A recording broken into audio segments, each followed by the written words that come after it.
Everyone, welcome to my channel. तो आज हम पढ़ेंगे इनकैप्सुलेशन। तो इनकैप्सुलेशन या इमोबिलाइजेशन ऑफ सेल और एंजाइम का ही एक मेथड है। तो देखते हैं हम इनकैप्सुलेशन होता क्या है। तो यहाँ एक टाइप है इमोबिलाइजेशन टेक्निक का, जिसमें क्या रहता है, जो लिविंग सेल रहता है और एंजाइम रहता है उसको हम क्या करते हैं, इंट्रैप करते हैं with in a semi permeable membrane और मैट्रिक्स में। तो ये यहाँ देख सकते हैं, ये एक सेमी परमिएबल मैट्रिक्स है और मेम्ब्रेन है। तो इसके अंदर जो हमारा सेल है और एंजाइम है वो इंट्रैप करके रखता है। ठीक है, जो इसमें क्या होता है, ये सिर्फ अलाउ करता है ऑक्सीजन, न्यूट्रिएंट्स और मेटाबोलाइट्स को ही अलाउ करता है एक्सचेंज करने के लिए। ये यहाँ से बाहर जा सकते हैं और अंदर आ सकते हैं। बाकी जो एंजाइम और सेल है वो यहाँ से बाहर नहीं निकल सकता, वो इसके अंदर ही कन्फाइंड होके रहते हैं within the semi permeable membrane. So इसमें क्या होता है कि जो हमारा सेल है उसको हम क्या करते हैं, सस्पेंड करते हैं इन अ लिक्विड सॉल्यूशन। ठीक है, जैसे एग्जांपल है अल्जीनेट। इसमें हम क्या करते हैं, हमारे सेल्स को सस्पेंड करते हैं।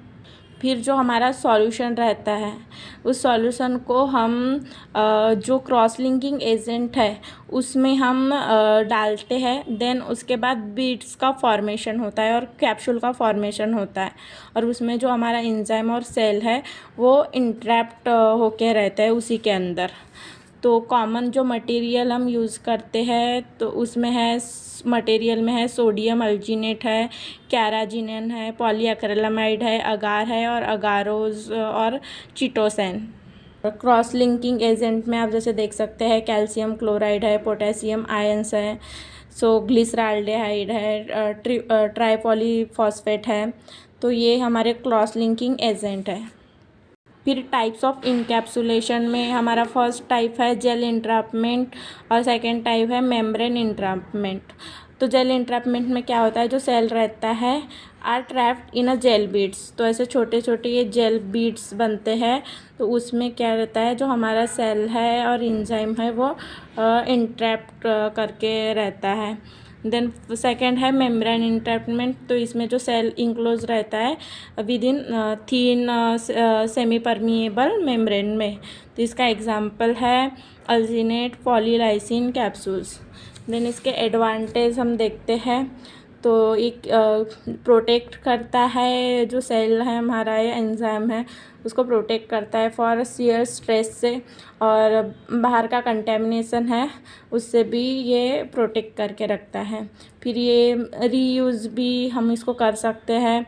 फिर ये मेंटेन करता है, हाई डेंसिटी मेंटेन करके रखता है। Then enable control release of products.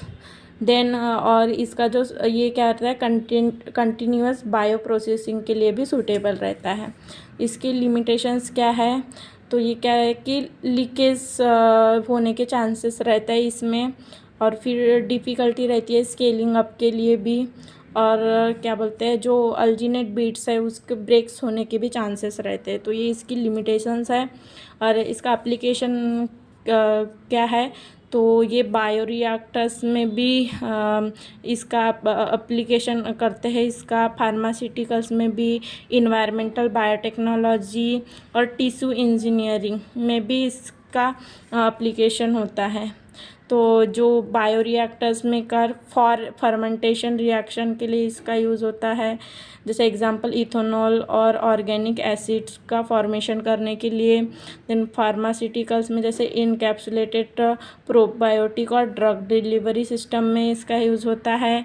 और इन्वायरमेंटल बायोटेक्नोलॉजी में वेस्ट वाटर ट्रीटमेंट है उसके लिए भी इसका यूज़ होता है।